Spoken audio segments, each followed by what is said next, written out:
নষ্টলৰাৰ দস্তাবেজ নৱমল্লিকাৰ ঠিকনাত আকৌ এখন চিঠি।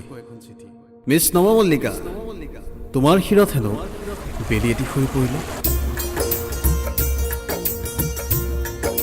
তাৰিখ বাৰ একোকে নজনালা। নিমন্ত্ৰণী পত্ৰখনৰ বাবে অধীৰ আগ্ৰহেৰে বাট চাই ৰ'লো। ডাকোৱাল প্ৰতি শনিবাৰে আহে দেউতাৰ ঠিকনা বিচাৰি। দেউতাৰ হাতত দি যায় প্ৰত্যেকখন চিঠি। তুমি ঠিকেই কৰিলা নজনালা। হয়তো তোমাৰ বিয়াৰ দিনটোত মোৰ উপস্থিতিয়ে কলংক সানিলে হয় ৰভাৰ তলিত। প্ৰতাৰণাৰে ভৰি পৰা সম্পৰ্ক এটাই দিন বাৰ নগনি ভৱিষ্যত হ'বলৈ ধৰোঁতেই মনস্থ হৈ পৰোঁ। আচলতে ময়েই ব্যৰ্থ প্ৰেমিক, নষ্ট চৰিত্ৰৰ মই বেকাৰ প্ৰেমিক। তুমি কোৱাৰ দৰে চিগাৰেটবিহীন এটা দিন মোৰ বাবে এটা বছৰ। এতিয়াতো ক'বই নালাগে, নিচা লোৱাটো মোৰ দৈনন্দিন ৰুটিন।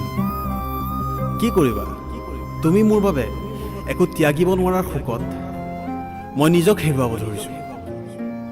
নৱমল্লিকা, আকৌ এবাৰ ভাল পাবা নেকি মোক?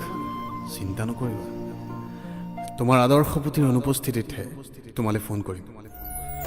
তোমাৰ ঠিকনাত চিঠি এখন পঠালেও মোৰ নামটো সলাই দিম। আৰু যদি কিবা কৰিব লাগে ক'বা, তোমাৰ বাবে বিনা দ্বিধাই সকলো কৰি যাম। মাথো আকৌ এবাৰ মোক ভাল পোৱা। তুমি হয়তো নাজানা, তোমাৰ নাৰ্চাৰীৰ হোমৱৰ্ক কৰিবলৈ নি তোমাৰ বহীত লিখা কথাবোৰৰ গৰাকী মই আছিলোঁ। কলেজ কেণ্টিনৰ সেই বিশেষ আসনত থোৱা চিঠিখনৰ লেখকো মই আছিলোঁ। তুমি যেতিয়া দিনৰ পিছত দিন মোৰ সৈতে পাৰ কৰিছিলা, মোৰ পৃথিৱীলৈ প্ৰতিদিনে বসন্ত অহাৰ কথাও তুমি নাজানা।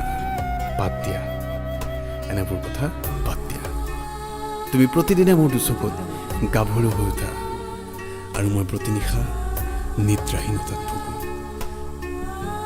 এইবোৰ তুমি নাজানা। তুমি জানা কি মোৰ নষ্ট চৰিত্ৰৰ কথা? দুপৰনিশা ৰাজপথত মাতাল হৈ পৰি থকাৰ কথা।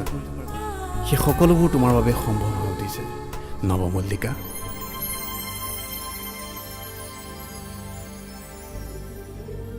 জেপ উদং বেংক বেলেঞ্চো উদং। নিচা কৰা অভ্যাসটো কমাই আনিছিলোঁ লাহে লাহে, কিন্তু তাৰ দৰকাৰী বা কি?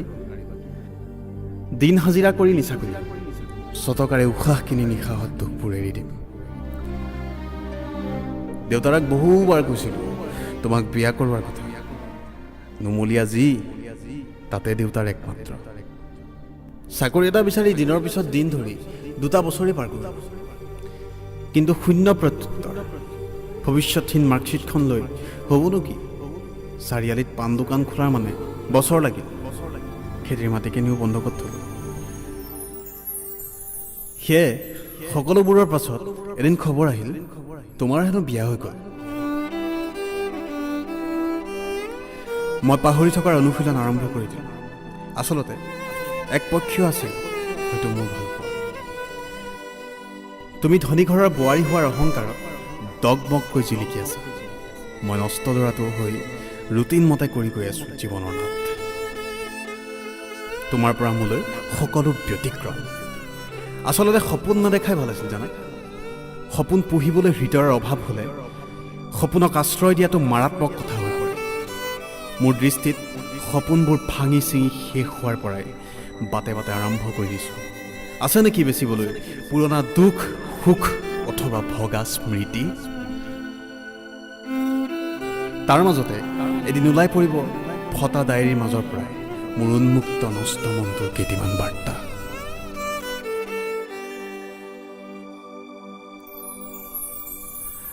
নষ্ট ল'ৰাটোৱে আজিও তোমাক বিচাৰে নৱমল্লিকা। তোমাৰ ঠিকনাত পঠোৱা প্ৰত্যেকখন চিঠি পুনৰ ঘূৰাই আনি আনি বিকি আছোঁ চানা বাদামৰ টোপোলা। চিন্তা নকৰিবা, তোমাৰ চিনাকি বুলি তোমাৰ আদৰ্শ পুৰুষক কেতিয়াও নকওঁ। পৰিচয় সুধিবলৈ সুবিধাকে নিদিওঁ। চিঠিখন পালে ক'বা, তলৰ মোৰ নম্বৰটো দিছোঁ। বিষাদ বিকিবলৈ থাকিলে মোৰ সৈতে কণ্টেক্ট কৰিবা। সামৰণি কৰি আৰম্ভ কৰি দিলোঁ মই তোমাক ভাল পোৱাৰ নতুন পৃষ্ঠা। উপন্যাস নহ'লেও নষ্ট ল'ৰাটো শিৰোনামত বহাই মোৰ বাবে কবিতা এটাকে লিখিবা দিয়া। নৱমল্লিকা।